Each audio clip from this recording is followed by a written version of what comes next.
دجال نه د طالبانو، دجال به وایي څوک پیدا کی، جنت به جوړ کی، باغ به جوړ کی. څنګه به یې جوړ کی طالبان؟ مزدوري به کوي، کار به کوي؟ نه طالبان. نو څنګه یې پیدا کوي؟ تاسو په خبر پوهېږئ؟ یو ما یوه خبر واورئ. اوس هغه دجال چې راسي طالبان، یو سړی به مړ کوي، یو سړی به ژوندی کوي، یو سړی باغ به جوړ کړي. چاته به ورته باغ وایي ما ته باغ جوړ کړه، بدستي به ورته جوړ کړي. څنګه به یې جوړ کړي طالبانو؟ دا له کومه کېږي؟ د طالبانو دنیا د علمونو نه ډکه دنیا ده. ما کله کله طالبانو د انور شاه کشمیري صاحب نه زړه کې ګیله وسي چې ولې د قلم ته لاس نه دا اچولی. یوه خبره یې کړې طالبانو بیخي ډېرې نادرې کړي دي.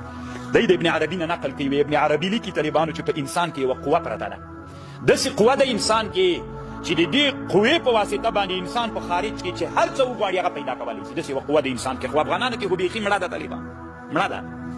دا داسې قوه ده چې انسان د دې قوې په واسطه باندې داسې کولی شي چې په خارج کې باندې له دنه یو شی پیدا کړي. مثلا زه داسې وکړلی سم، شپه د طالبانو که نه څوک نه، کور کې یم، کور کې طالبانو متوجه سوم د مدرسې ته، او یو سړی مې په د خپل خیال کې د قوې په واسطه باندې مې یو شی را پیدا کړو. سړی مې را پیدا کړو، ګوره د خیال په واسطه مې را پیدا کړو، او دا سړی مې متجسده مو ګرځو، حرکات هم کوي. دی مې طالبانو را پیدا کړو، دروازې ته مې ودرو، دروازه یې وټکوله چې یو طالب وروته چې ګوري سړی ولاړ د جوړ تکړه راځئ که نه مونږ بېرته ځو. سبا ته چې زه راغلم طالبانو ما ته ویل د شپې یو سړی راغلی، نو بېرته لاړو. طالبانو انسان دومره هم کولی شي. تاسې ما په خبر پوهېږئ، ابن عربي وایي په فصوص الحکم کې لیکي چې انسان داسې یوه نادره قوه لري چې د هغې په قوې په واسطه باندې په خارج کې ګوره د قوې متخیل دا توجه موجه نه ده چې صوفیان موفیان یادوي طالبانو.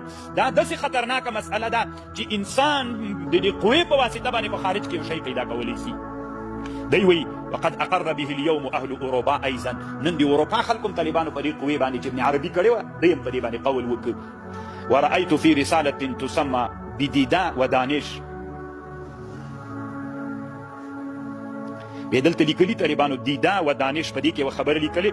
اروپایانو په دې باندې بحث کړی چې دا اوس زمانه کې یو سړی و په لاره باندې خلکو ویل چې پلانکی پلانکي جي کي و، هغه هلته بیخي ونه طالبان، هغه هلته بیخي ونه خپل ځینه بیخي ښورېدلی نه و.